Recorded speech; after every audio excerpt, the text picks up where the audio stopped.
area between the arch enclosed by the curves x is equal to a times of theta minus sine theta and y is equals to a times of 1 minus cos theta between the horizontal. Now if I draw the arch, it will look something like this, and x vary from 0 to 2 pi a, and we'll differentiate, we'll integrate the area between these limits. So area will be 0 to 2 pi a, whereas x varies from 0 to 2 pi a, y times of dx. Now here x is equal to 0 to 2 pi a and value of y is nothing but a times of 1 minus cos theta into dx. Dx is nothing but a times of 1 minus cos theta d theta. If you integrate it, 2a square times of 0 to pi 1 minus cos theta square d theta, this will come around 8a square 0 to pi sine power 4 theta by 2. We'll use the formula of 1 minus cos theta, which is 2 sine square theta by 2, and let us use the formula to simplify this. It will be nothing but 4 3 into 2 1 into pi by 2, and if you are using this reduction formula, it has to be theta, so we'll take theta by 2 as some x, and there will be no change in the limits and so on. You'll get the answer as 8a square into 4 by 3 into 1 by 2 into pi by 2, which will be nothing but 3 pi a square. That is option A. Directional derivative of a maximum magnitude of a function phi is given as 64, which is parallel to z-axis, and you have to find the values of the constants a, b and c. Now let us calculate v phi first. V phi is nothing but I times of dou by dou x plus j times of dou by dou y plus k times of dou by dou z into the function. Function is ax square y square plus byz plus c z square x cube.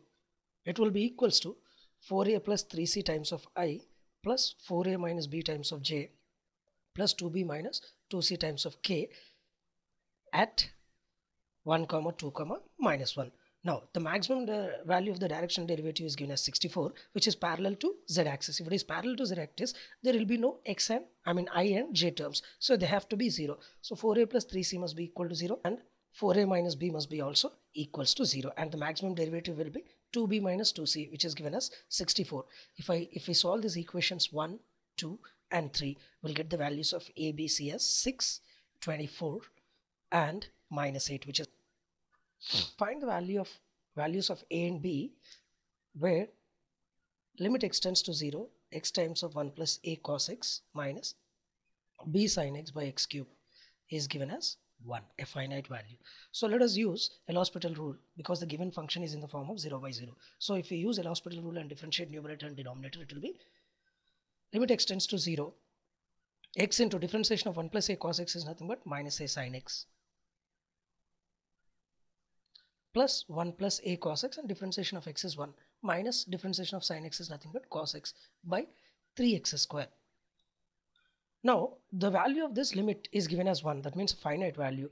Now this limit will be a finite value if numerator is also 0. The reason is, if the numerator is 0 and denominator is always 0, then we can use L'Hospital rule so that we can go ahead one more time. We can go for differentiation one more time. So let us take the numerator as 0 at x is equal to 0. So if I take that as 0, then the equation will be 1 plus a minus b equals to 0, which will give you a minus b equals to minus 1. Let it be some equation 1. To make this 3x square as a constant, we have to differentiate 2 more times. If I differentiate this function 2 more times, then the limit will be limit x tends to 0, b minus 2a times of cos x minus a times of cos x minus sin x by 6. If I substitute x as 0, then the equation will be b minus 3a by 6, and this limit is given as 1. Now if I simplify, it will be b minus 3a is equals to 6. Let it be some equation 2. If I solve equation 1 and 2, then we'll get the values of a and b as minus 5 by 2 and minus 3 by 2, which is nothing but option D. Question is sin hz is equals to I, and we have to find the root of this equation. Now we know sin z as e power z minus e power minus z by 2.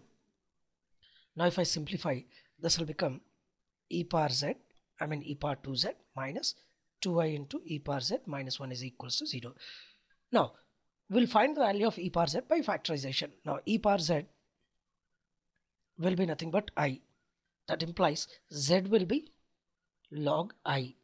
Now, z is nothing but log I. This log I is nothing but 2i n pi plus log I, as it will repeat. I mean, it will be a periodic function. So we can take 2i n pi plus log I. 2i n pi. If I write this I in terms of Euler formula, it can be written as e power I pi by 2. This can be written as 2i n pi plus I pi by 2, which is nothing but I times of 2n plus 1 by 2 into pi, which is nothing but option A. The Laplace transform of cos at minus cos bt by t is, first of all, Laplace transform of cos at minus cos bt equals to s by s square plus a square minus s by s square plus b square. So if it is cos at minus cos bt divided by t means integration of these terms from s to infinite, s by s square plus a square minus s by s square plus b square ds, which is 1 by 2 log of s square plus a square, 1 by 2 log of s square plus b square, s to infinite.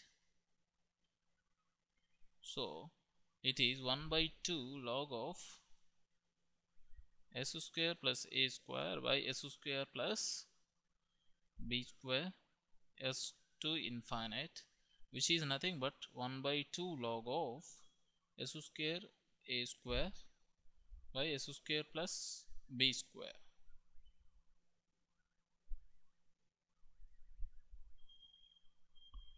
This is minus. So this is 1 by 2 log of s square plus b square divided by s square plus a square.